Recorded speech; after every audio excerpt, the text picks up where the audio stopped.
Terran Zu and all the Shadowpan who could still stand sallied out from the Ox Gate alongside the recruited heroes to counterpush the Yongle invasion at Fire Camp Osul.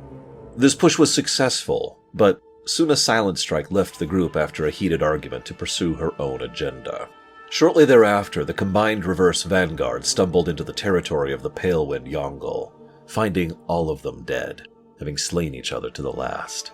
Within was Suna, who, chased by heroes, revealed herself as the new host of Hatred. The creature used her to attempt to slay the heroes to no avail, killing her in the passing and fleeing once more. Suna's final words were of regret and forgiveness. Lacking a host, Hatred recognized the danger to itself and desperately sought escape as it flitted through the steppes. The troops pursued the Prime, but while tracking it they stumbled into the Galran battlefront. Here the Mantid had been attacking almost non-stop, and many Shadowpan helping to hold the line had been fighting for days without rest. This is the second instance of unusual Mantids swarming off schedule within just a few weeks, and the source of the Yongle displacement into Kunlai. For the immediacy, the Shadowpan reinforcements traveling with the troop provided respite and recovery for weary frontliners, bringing badly needed food and supplies with them. The heroes dulled the tide of Mantid assault sufficient to allow Shadowpan time to recoup, managing the front for now, that the hunt for Hatred might continue. The trail took itself into the path of Dusklight Bridge, where yet another Mantid swarm was attacking. They could not abandon their brethren, and thus repeated the pattern of assistance, but at this point their supply line was dangerously overextended. And with all the Shadowpan left to reinforce, all that remained was Taran Zu, his handpicked scouts, and the heroes. Removing Hatred from the board took priority, and so, despite the danger, they pursued the monstrosity.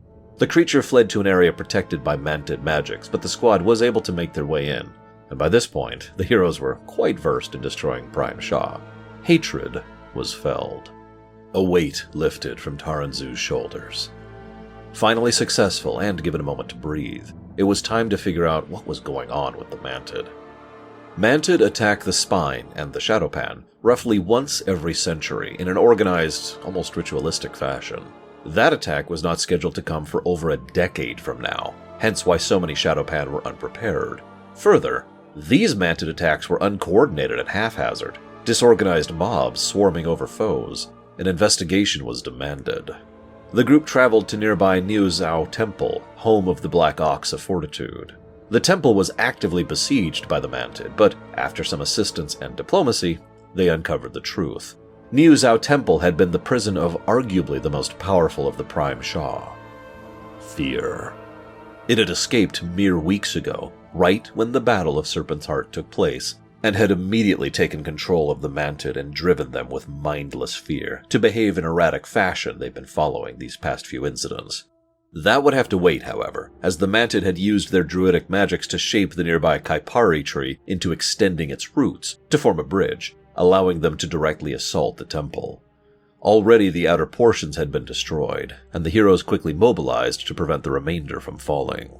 Vizier Jinbak was one of the many Kaipari sap alchemists, who was gathering and processing the tree's amber for use in constructing the remaining bridge they needed to besiege the central temple.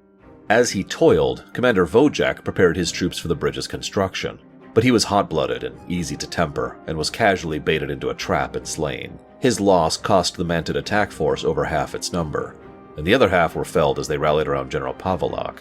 While this was a good victory, one ambitious Mantid remained, Wing Leader Neranok, who sought to use his superior's death as a ploy for position, something he would have difficulty with given his own passing.